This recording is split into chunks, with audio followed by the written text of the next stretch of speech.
Can we do what I always ask so that Acts chapter number 13, verse number 1, 2, 3, or 5. Can we pack that place, please? And tell our forward to Fanes Kwalsana in down nine. Umnanduk Shumaila man basen down ayota. I go to Mopea up so one is still as empty. Speak all night prayer and guns what I say. Howling on a swan. Ah, my God. Ay, ay, ay, ay, ay, ay, ay, ay. It's your soul. As well as I said, Aya, where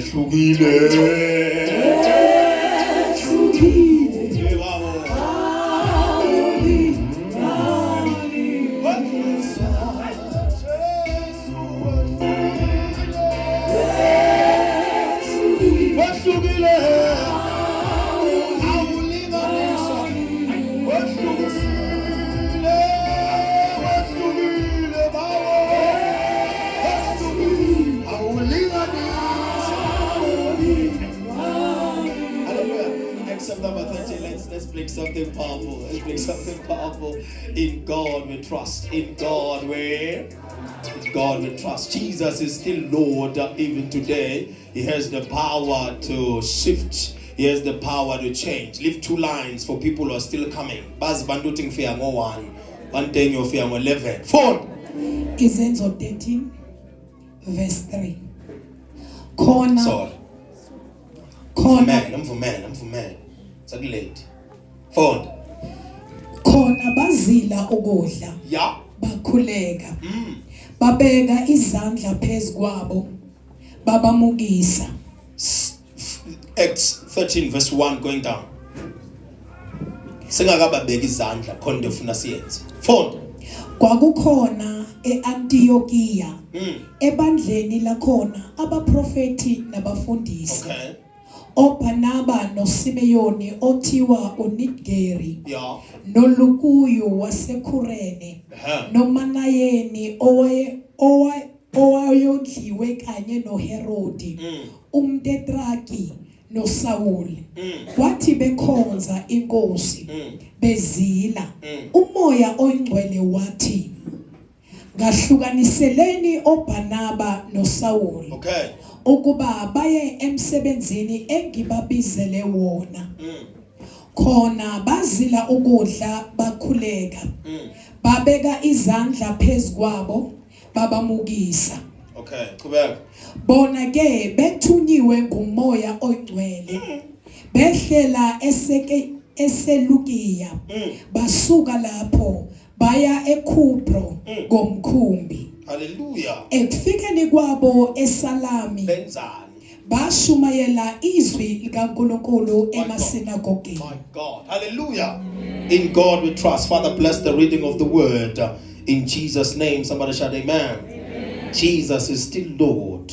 Hallelujah. Amen. Jesus is still Lord. Jesus is still Lord. Nothing is as powerful as what we have read right now. And I believe God will change us. Just tell me 3 things. Verse.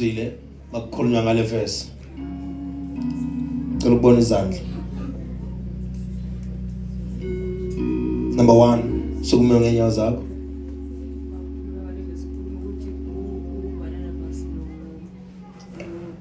Mfuna mic. Sasebenza namhlanje. Khathela kuhamba nabantu abangazi. Bathi ngiyokhomba lokhulumayo manje. Bathi bathanda ukukhuluma umoya wengqwele. Uthi mabahlukaniswe ubanana personal. Silas. NoSawuli. NoSawuli bahamba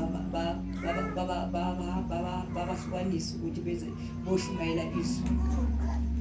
Bahlukanisa ukuthi boshumayela ini?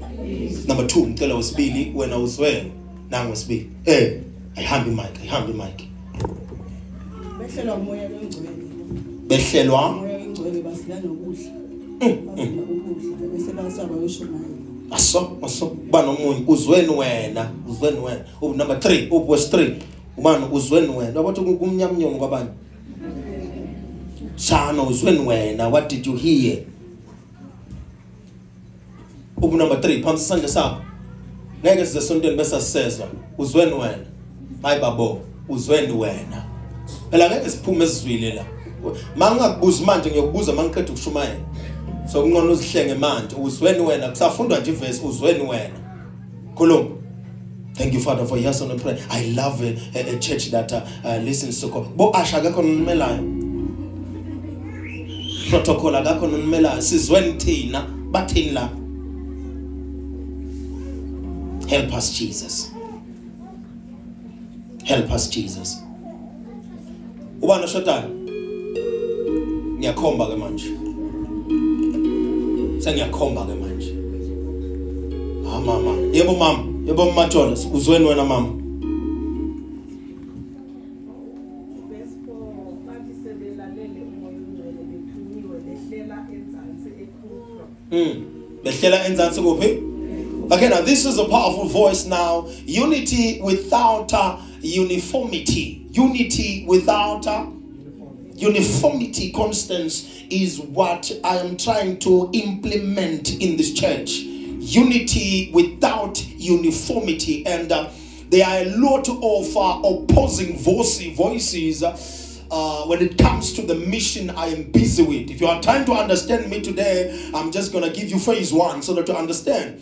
I am thriving, or rather fighting, to make sure that we have unity without uniformity, because our assignment are not the same. Our asylum is the same. Our anointings are not the same, but our asylum is not the same. Our assignments are not the same, but the anointer is the same. We serve a same God, but the problem is our assignments are not the same. Under the same covering, there is what we call a mirage of parts in this place. So mawungizwa ngishumayela sometimes ungangiqondi ukuthi angikhulumi nawe kodwa ngikhuluma nomunye umuntu. Why? Because I want us to be united noZipho while sibalekela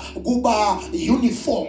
We can wear a church uniform, but in the spirit we are not the same.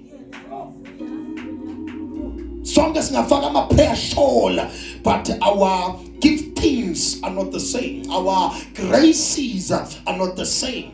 We can hear one voice from God, but have a lot of revelations from one message from God. Why? We are sent to do things in different departments.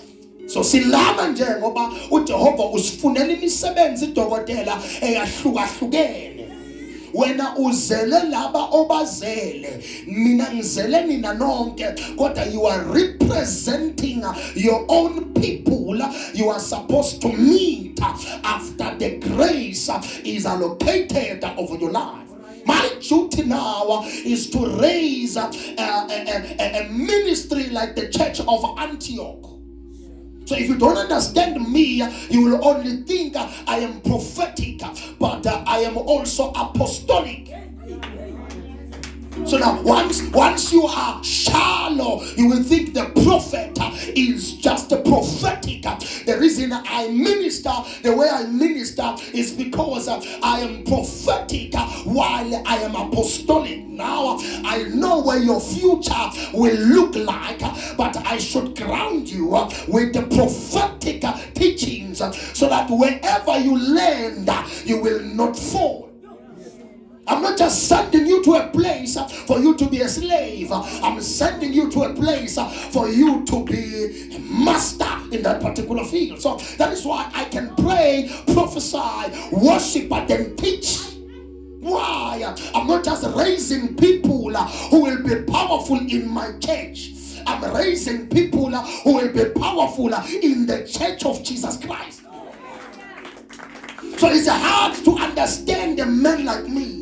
Why? Because you have been raised in atmospheres of people who wants you to be powerful under them. I want you to be powerful under the shadow of his you are irrelevant when you don't see me or the people you are fellowshipping with. I have made you my puppet, but not his prophet.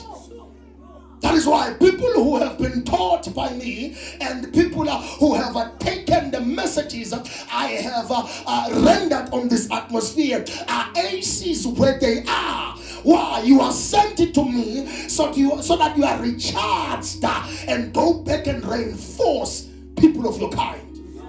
If I create you to be like me, I'm telling you, you will be relevant only in places I am relevant.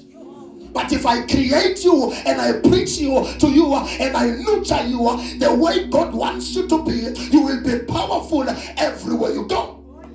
And that being mentioned, it doesn't mean that I won't have people who will take after me. There will be people who will look like me, who will dress like me, who will preach like me, who will do things like me. Why? The church needs a foundation. The church needs people who will look like the prophet, who will act like the prophet, who will do things like the prophet. But the church will also have people who will not be relevant in the church, but they will be relevant out elsewhere. They are still sons of the house, but they are relevant when they are out of the house. They may not be used in the house, but they are used by God outside of the house. So being powerful here doesn't mean you are powerful when you are outside. Maybe you are built for this place, but others are not powerful here, but they are powerful outside. I wish I can have people who understand me. So that when we gather here, don't think that we are gathering so that we take your place. We are gathering so that we cover the space that is opened in the spirit. This is not about placement in this place. This is about placement in the community and in the spirit. But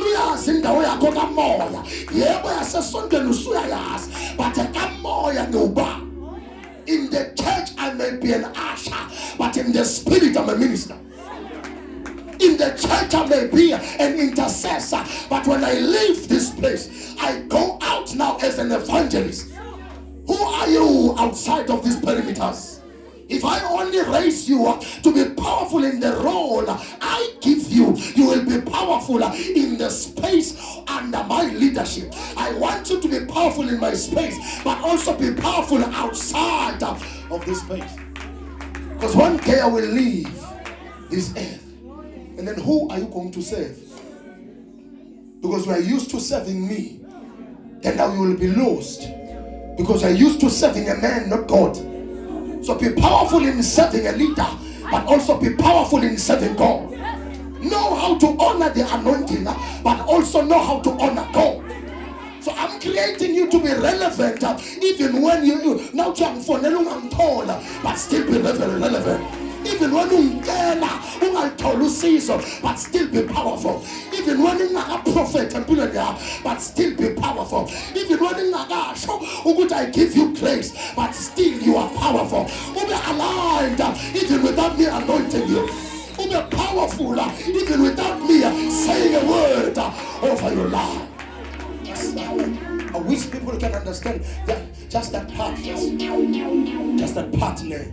The church in Antioch, Constance, was not created by apostles. Very known, renowned apostles. The church in Antioch was created by believers after kushaywe uStefane wakhandwa ngamatshe. Those believers who were running away from persecution, they went to Antioch, because Antioch is more like a marketplace, a meeting place, now under the order of the Emperor of Rome. So Antioch had Jews, had Greeks, had people of different ethnicities, and before the persecution, so now in Antioch there were saints who risked their lives to start a mission with the commission from above, in a place where they can be executed for starting a mission that represents another God while they serve the Emperor of Rome. These these people now risk their lives to start something. They had no titles, but they were governed by God. Someone they knew, like Stephen was dead, but they had God. You see now, I want to give you a message. Ekwenza ukuthi noma ngabe ibandla kuthiwa liyakhekeka, kodwa wena ume njengomsedari waseLebanon. Like a cedar. The Bible says, they that are planted in the house of the Lord, they shall flourish. Not just those who are planted in Elohim prophetic synagogue, those who are planted in the house of the Lord, they shall flourish. My prayer is to leave you in the house. It is to plant you in the house of God. Ungathandi isonto, uthanda ukukhonza. Ungathanda umfundisi, uthande lo nkulunkulu ozana nomfundisi, bese ufundiswa lo nkulunkulu wanomfundisi ukuthanda umfundisi. Ngoba nakubonisa ubaba angeke ubonakale. So the church in Antioch was started not with the mindset to have money, not with the mindset to ride on donkeys and chariots. They had the mindset and the mandate to make Jesus known to people. Not to make apostles known to people, but to make Jesus known to the people. Not to make a particular church to the people known, but to make Jesus and the gospel known to as many as they can. Many people as they can possibly be. That's the ifuna kuyini ukuthi uJesu aziwe la ukhona. Funela aziwe ngawe. I want God to be known through you. I want God to use you this month as a vessel for you to reveal Him everywhere you go. I don't want to be the only miracle worker in this church. I want you to be the miracle worker. I don't want to be the only leader in this church. I want you to be the leader. Raise your hand and say, I will lead this season. That's God. Cultures, Greek, Judah, Roma, but these people overlooked all of that. They didn't categorize themselves or they didn't just class themselves according to culture. These people didn't care about culture. They didn't know. They didn't care about the background of umuntu. They didn't care about ukufunda komuntu. Indaba ise 10 years noma wazi. Uyamazi uJehova noma umazi uJehova. Indaba isasinga ukuthi ke manje uvelaphi lona uyini lo akusahamba ngama tribe lana. Sekuzwa ukuthi uyamlandela umuntu abathi uJesus. Asahlangananga ke manje ngegazi lele ekuthiwa we are one in blood because we are from the same tribe. Sesihlangene manje ngegazi lewundlu. Because ungazalwa nabantu kodwa bangazalwa kabusha kuzalwe wena kabusha. Funa bese uhlangana nabantu be second birth not be first birth. When inkinga usukwabambana nabantu owazalwa nabo ku first birth, thina sibambana nabantu esizalwe nabo ku second birth ngoba thina sesizelwe kwesibili. Yebo kona emtebo lethu basifuna for the second death kodwa sesamngwaba omdala umuntu savusa lo omsha ngoba kunzima ukuba nomngane ongafani. Mama ngihamba nawe usakayibulala inyama usabuswa inyama ngeke sizwane kahle. Mangihamba nawe usabuswa inyama ungabuswa umoya. Thina sesayibeka somewhere. Sasesiphakamisa lo muntu abathi uJesus. I pray for someone in this place. May God help you to break through. May God help you to break through in the name of most influential place. Antioch was the most influential place. Abantu influence abanemali ushumayela abantu abaright abanemali. My question is the gospel you are carrying powerful enough to influence someone with money? Because if uba usibe ivangeli siliphethe lokususa umuntu engihlupheweni yemali to the riches, it will not be relevant to Bill Gates. It will not be relevant to Elon Musk. Because if we carry the gospel of that makes people rich financially, not rich spiritually, it means evangelizo localized. alikho international, lisebenza ngedepartment yabantu abahlala emkhukhwini kuphela, yabantu abahlala kuma-RDP kuphela, yabantu abangenazo into zabo kuphela. But mase kudibana nomuntu oright ongumphathi wemayina, alisabi relevant. Why? Sifakwe ivangeli lenhlupheko elisusa umuntu enhluphekweni yasenyameni hayi yakamoya. Blessed are the poor in spirit, for theirs is the kingdom of God. If you carry a gospel that will only shift people enhluphekweni yenyama hayi yakamoya. Shumela abantu ayiguqula ngisho nentando yabo. Abayazi nentando kaJehova ukuthi yini. Awuyazi nana ukuthi intando kaJehova yini. It means now most udibana nabantu abangaguli, abangagulelwa. Wena ngeke ukhona ukushumayela the whole month. Why? Ngoba wena ujwayele ukuthi inshumayelo ukugula kwabantu. Wena ujwayele ukuthi inshumayelo ukuphiliswa kwabantu abagulayo. Nakhona ukhuluma ngokugula physically. Ngoba umuntu angaphila physically kodwa abagula kamoya. Yeah, spiritually abagula ngoba ulahlekelene noJehova, uhlukene noJehova. They are not one with God. It is my prayer that the way we look should be the way Jesus looks at things. uJesu wabona uZakewu bantu bamgceka ngokugula kwakho lenyama. uJesu wathi kodwa kamoya uyaphila, ahambe ngiyodla naye, ngalungisa lokwakamoya lokwenyama uyozilungisela. That's the church I'm raising right now. And then people anganendaba ukuthi lo muntu lo une tavern kodwa mangakhuluma naye khona into engenzeka empilweni yakhe. Ya umuntu anganendaba ukuthi lo muntu ngiyamazi une tavern, ngiyamazi unani kodwa mina mangakhuluma naye, the more ngikhuluma naye uyosanguluka kunento azoyibona abantu abangayibona. Ungamjaji ngeposition yenyama, awubheki iposition yakamoya ngoba ngenzeka ulahla sebenzi. Saula beka uSaula before uPaula, engasase uSaula beka umbulala kodwa umoya ongcwele wehlela phezulu kwakhe. Ungabajaji abantu bayehlelwa umoya, bajaji nasebehlelwa umoya base bayayeka. Isonto ngiliraise manje elabantu engakhethi ukuthi umlilo bawufaka kubala, but bawufaka kumuntu bese sikujaja after sesikufaka umlilo ngoba iqiniso usuyalazi sewone wazi ma. But mawusengakazi, we give you the fire, we give you the power, we give you the word, we give you the grace, we give you what you need. Let me touch you with power, let me touch you with glory, not my gift but glory. Let me touch you with my God. Bayana Posania, Imamayana Kasopayata, Ilabayantakaya, Zaitanazela Lento, may they be touched with wisdom. If I can, or Rabasata, as I can do this every time, as Opayaka Sata, Elianosa, Eta, Kurabasa. Baba Antimana, the Batinda Lento. Antimani bathindelento ya ikukula intando yayo bahlangane nawe bangahlangani nawe. Touch their spirits of God in the name of. Let's teach before start early 5 when I spoon this name abambe 5 ngakayibambe fabric asemlike lento isambatho sakamoya uhambe nobuso obuboniwe, uhambe nobuso bembuliwe.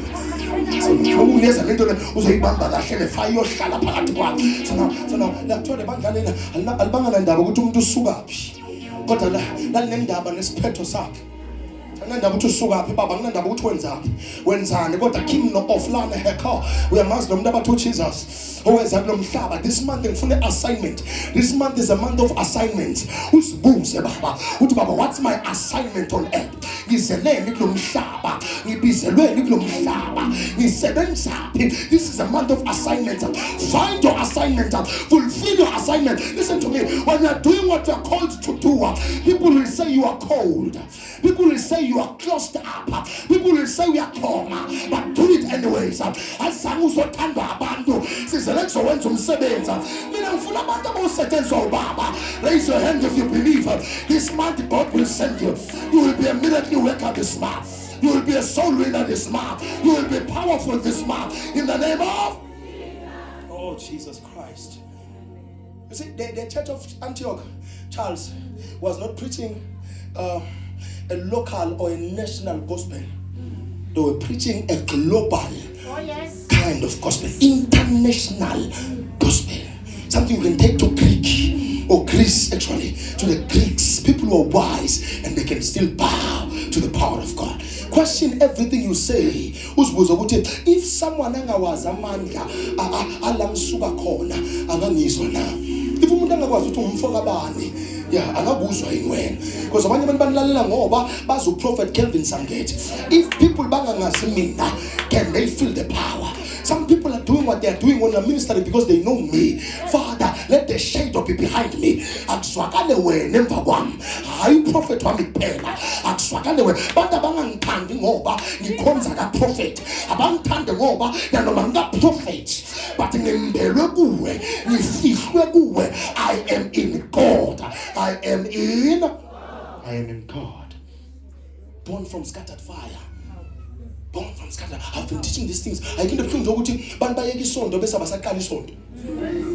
Bantu bayeka ukusonta bese basaqala isonto. You see, la ukhona noma ngawuqala into enkulu ufuna uqala into encane. Eveza lo muntu abathi uJesus.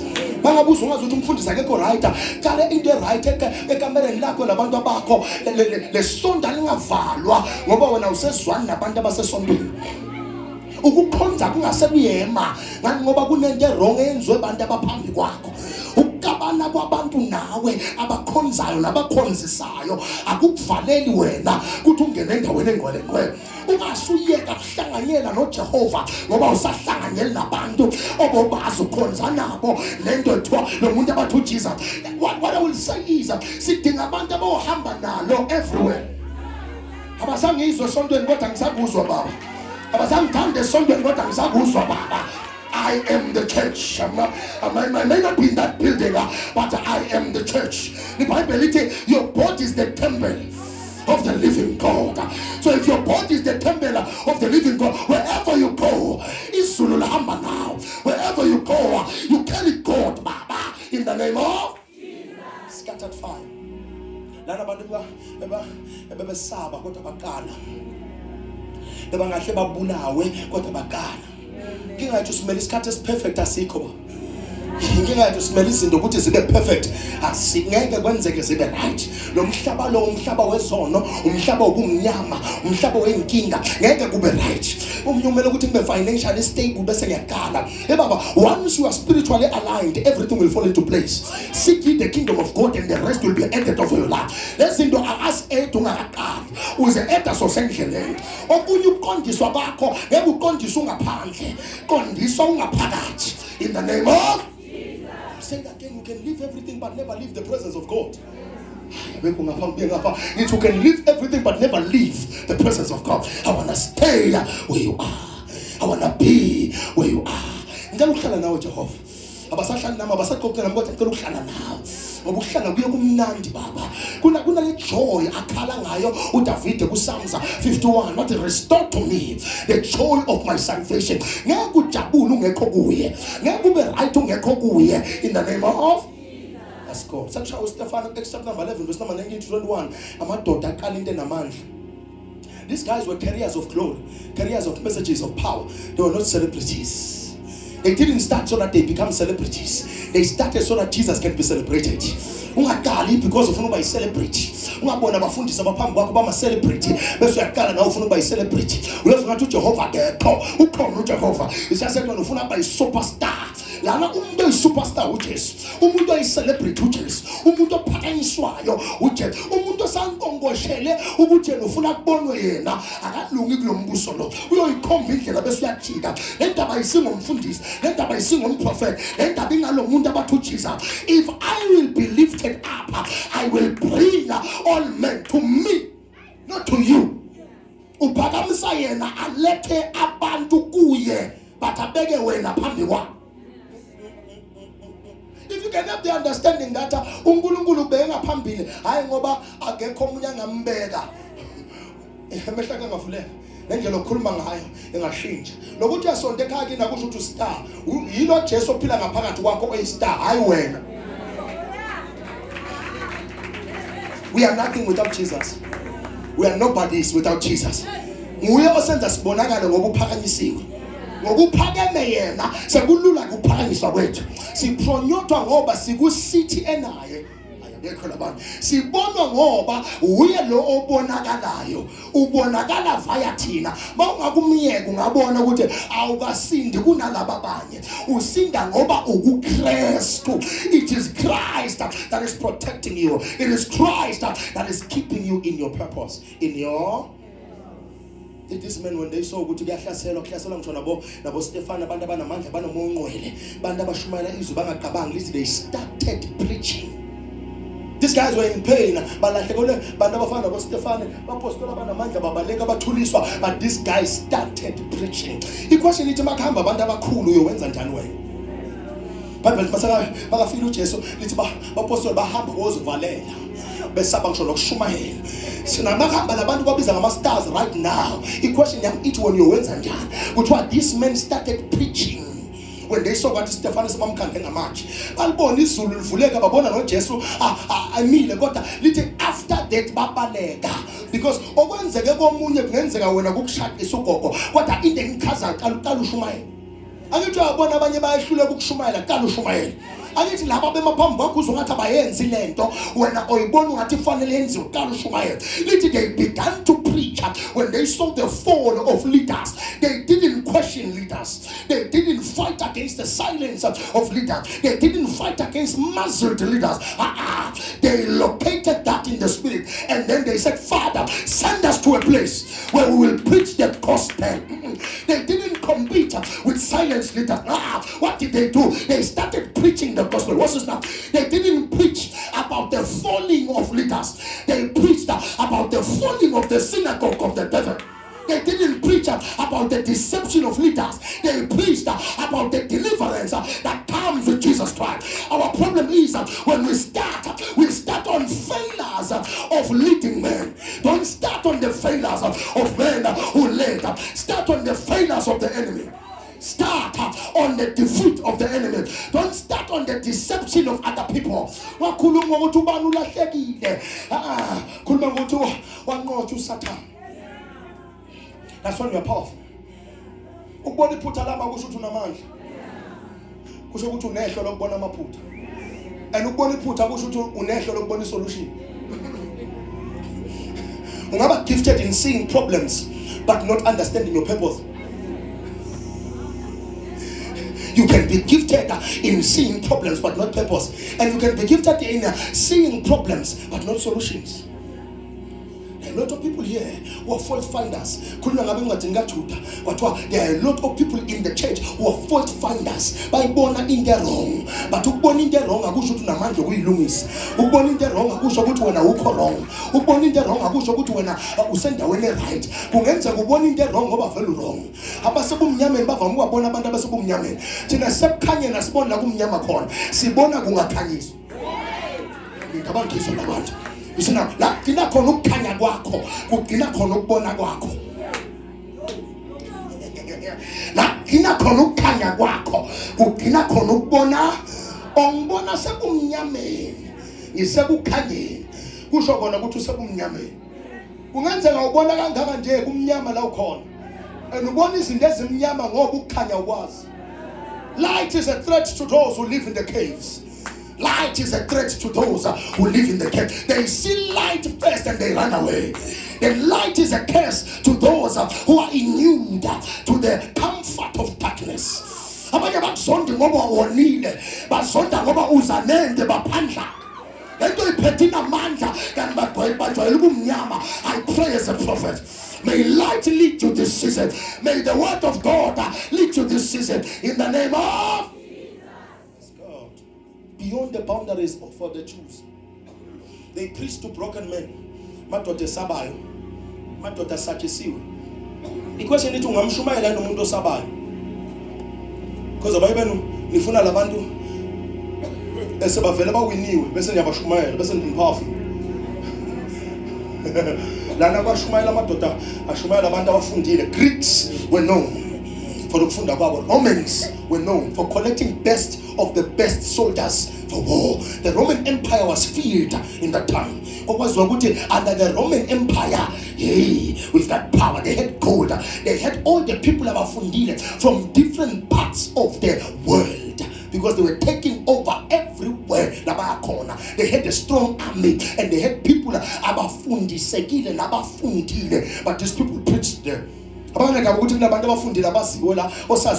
preached the gospel. But when he asked what and Maziena, kuyenzeka umuntu azi kodwa angamazi uJehova. Kanti uqala ukuhlakanipha umesaba yena. Abantu basaba ama-lecturer hayi uJehova.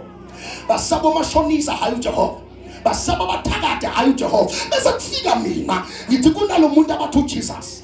Lonke idolo elikhona liyakhothama.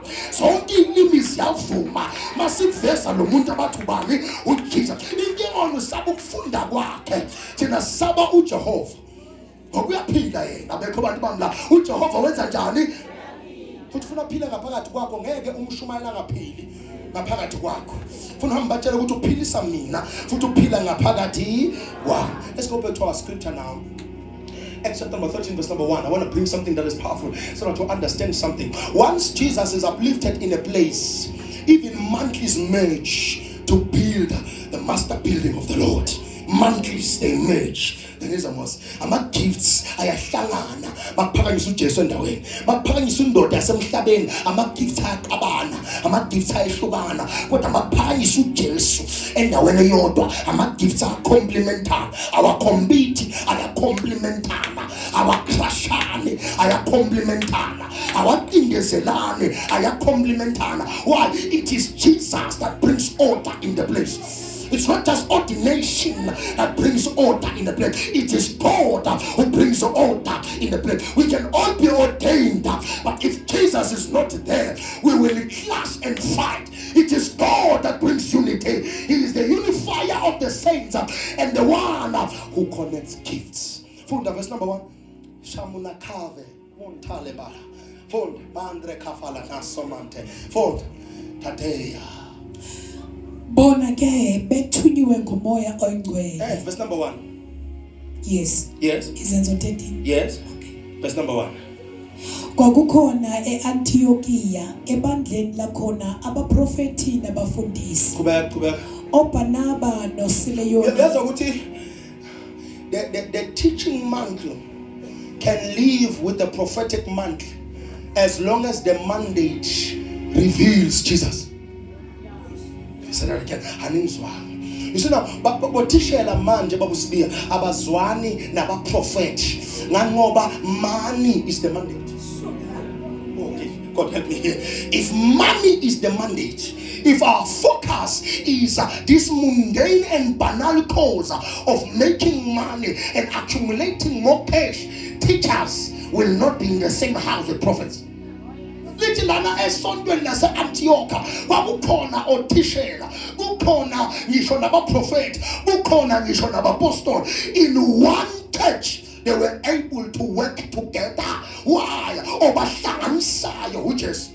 The thread that connected them was not money, it was Jesus. The thread that connected them, it was not position and dominance, it was Jesus. Oyosihlanganisa kule sonto nama-giftings wethu singagabani uJesu. Sathatha status sasibeka phambili ngeke sihlangane. Sathatha history sayibeka phambili angeke sihlangane. Sathatha hierarchy sayibeka phambili. I'm telling you, we will not serve in this monarchy of the kingdom. Ngeke sikhonze la. Because only Jesus is Lord. Siyosebenzisana kahle masazi uJesu hayi masazana sodwa.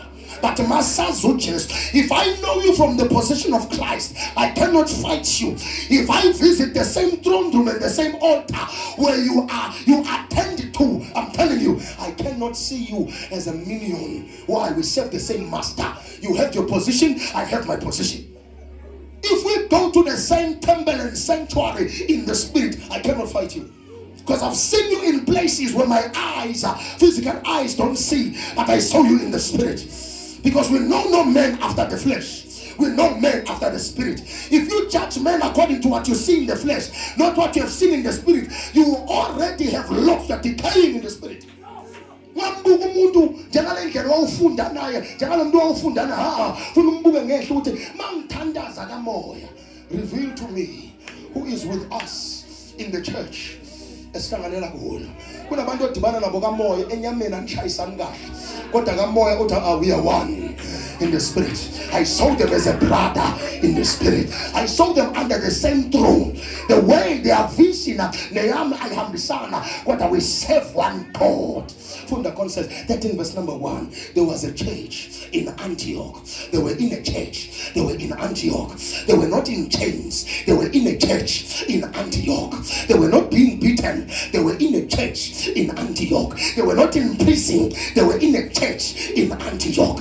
They were not in chairs. They were in church in Antioch. They were not in position of power. They were in a church. It means there was one who was lifted as powerful. I may prophesy accurately, but if you teach with precision and intentionality, I must see you as the gifted one of the Lord, as the blessed one of the Lord, as a son of God. For the consensus, there was a word. Verse number 1. Four. Kwakukhona eAntiokia ebandleni lakhona. One church, unified by grace. They are not the same, but they are unified by grace. In the stand and see like son sembato.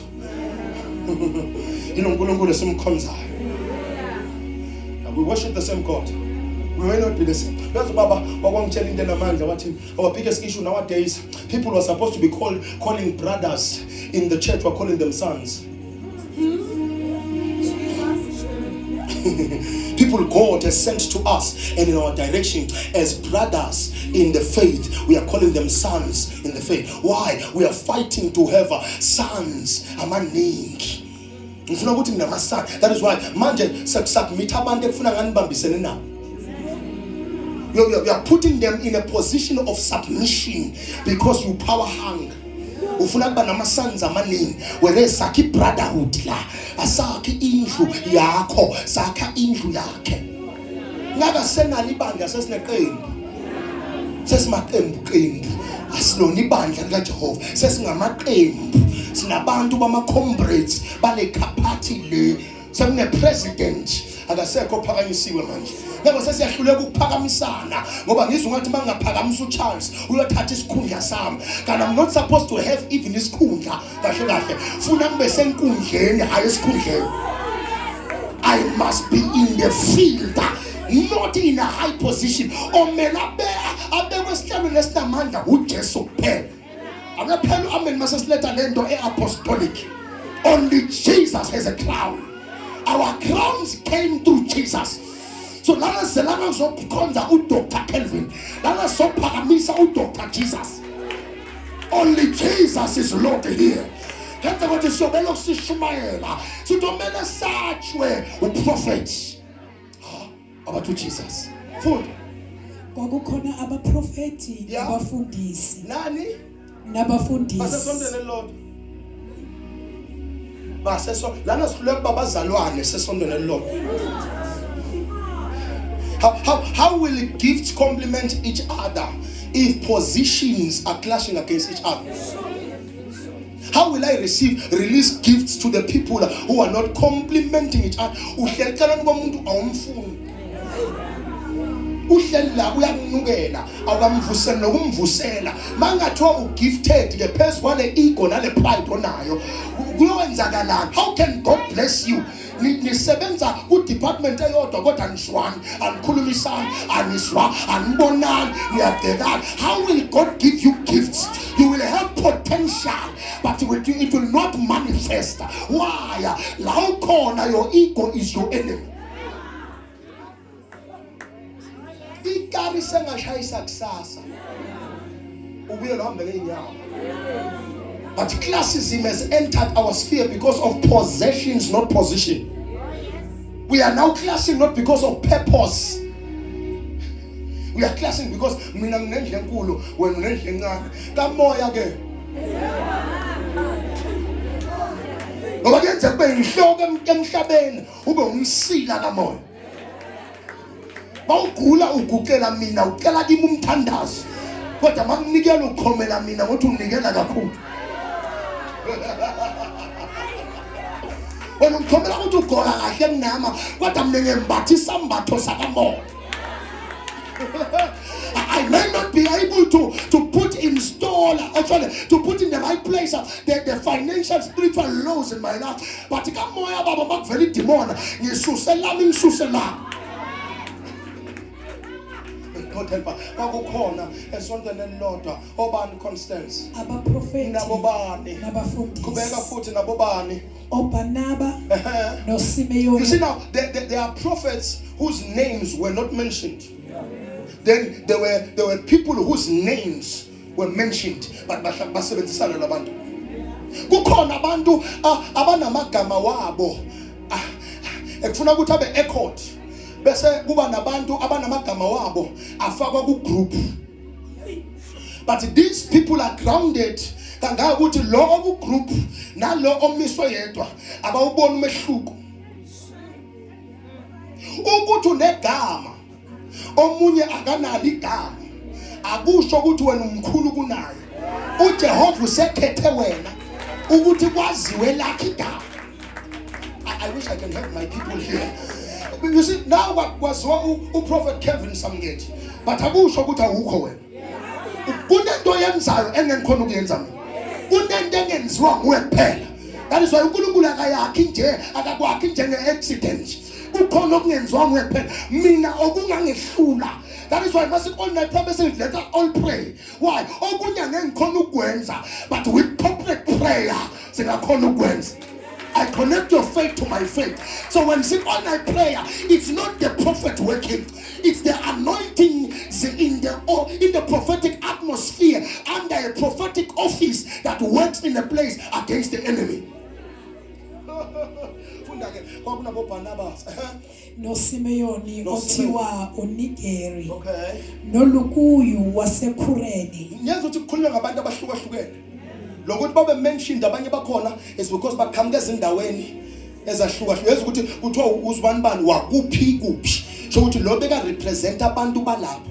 Kodwa makala urepresent umbuso. So ukuthi mabashumayela naye funa nabashumayela naye noma bamshumayela funa bashumayele bazi ukuthi uyolithatha lelo qiniso alibuyisele kubantu bakhe. So they shouldn't lie to him because he's not standing there for himself. He's standing there for the people abamlandelayo. The reason ngilifundisela speaker ukuthi sitaphele wena nedoctrine because uzivikela wena nabantu abakulalelayo. Kunomuntu omkambela uyomtshela amanga athathe la manga amikse kubantu and they believe the lie you have told. That is why punishment yakhe iba deep. Kubeka. noManayeni oendliwe kanye noHerodi Kubeka. umtretraki noSawulu. Yazo la sekubeka royalty phakathi. Kubeka. Thina silibandla nje labantu Nkosi yami abasebenza mayini. Kwathi bekhonza inkosi bezila. Ngiyazi ukuthi bakhonza ini? Kunabasebukhosini, kunabarepresenta amalokishi namalokishi, abarepresenta ama-vicinity nama-cities, kodwa kuthiwa bakhonza ini? Athiwa ukuthi bakhonza umuntu while they were worshiping God. Baphinde basila. Kubeka kwasekwenzakalapho. Umoya oyingcwele wathi kahlukaniseleni oBarnaba noSawulu. So it means now there were two people there.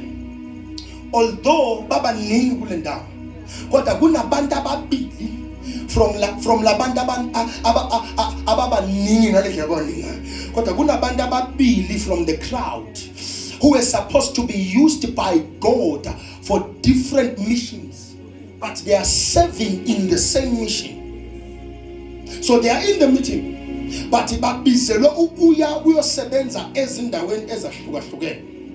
So basebenza endaweni eyodwa bayasebenzisana. uJehova wabona kufanele ukuba sebenzisa. Basebenza endaweni eyodwa but ngoba bayasebenzisana uJehova wabona kufanele ukwenza njani. Okay, I will use you because you were useful where I placed you. So if sikakhona ukusebenzisa la, how can God use you outside? So I must be faithful where I am stationed now, deployed now, so that God can move me and put me somewhere else. When they were with these people, they were amongst those preaching there. But when they went out, they were seen as great apostles. But here, they are just sons. But when they leave, they become great apostles. Kukune position yakho elindela a consecrated atmosphere, saturated atmosphere. I-atmosphere egcwele umthandazo bese kwehla moya ukuthumela endaweni. Certain assignments will not come because you are up the mountain. Certain assignments will be activated by the unity of where you fellowship. So if we are not united while we are in a church, it means kunabantu abayocindezeleka bakakhululeka. Kanti masingaba united in a service, kungakhululeka abantu bahambe baye la kumele baye khona. Sekufa abantu manje because when we are in a service we are not united. Lithi bathu bakhonza banganaka ama-titles bawo babuka uJesu, lithi moya ongcwele wasuyehla. Akufuna isihlangane bese samkhonza ubaba. Kungabi isondo le correction bese kusabe isondo le connection. Singahlangana ukucorrectana kuphela, singakaconnectani noNkulunkulu. Because any correction done without the grace of God kune problem. Athi Apostle Paul, let your speech be seasoned by grace. Why? Must correctana kuphela uthando lungekho negrace ingekho. Into esoyibona inyembe zabantu kuphela, but ukusebenza kwabo ngeke sikubone. It is the connection baba yabantu abasendaweni eyodwa ephakamisa uJehova eyenza abantu bathatha ama-mantles bahambe bosetshenziswa uJehova basebenzele uJehova. Lithi kwase kukhuluma izwi, malikhuluma izwi lathi ngihlukanisele bona. You see that the Holy Spirit is waiting for us to talk to each other before he talks or speaks to us. So ngoba thina sikhulumisana mama kuwa nomoya ongcwele akakhulumi. Angithi thina asizwani sisodwa angeke simuzwe.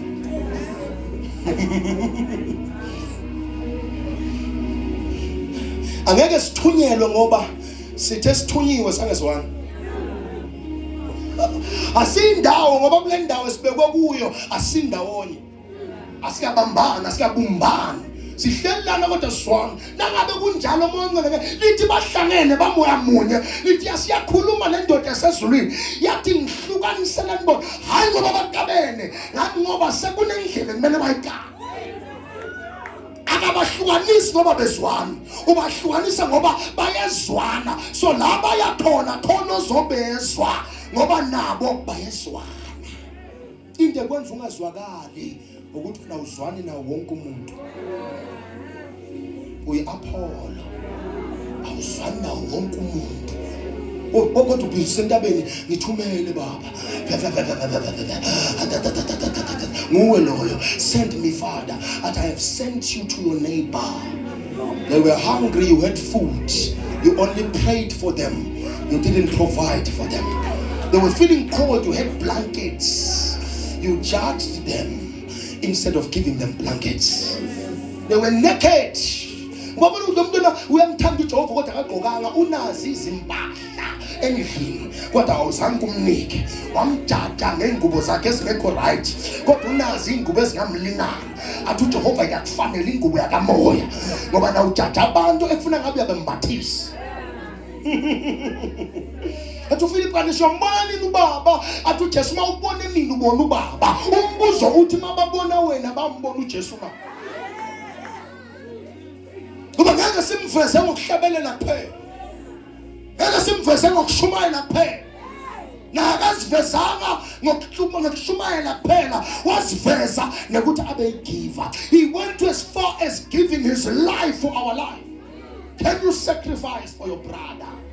If we can't sacrifice, why? We are beings who enjoy receiving than releasing. The church of Antioch was a church that sends people to work for God because they were able to work basendlini eyodwa. Kuyasebenzeka yini nawe? Siyavuma wena uthi usetshenziswa uJehova, kuyasebenzeka yini nawe? Can we work with you without you being a problem to the work we are doing and we are recruiting you for?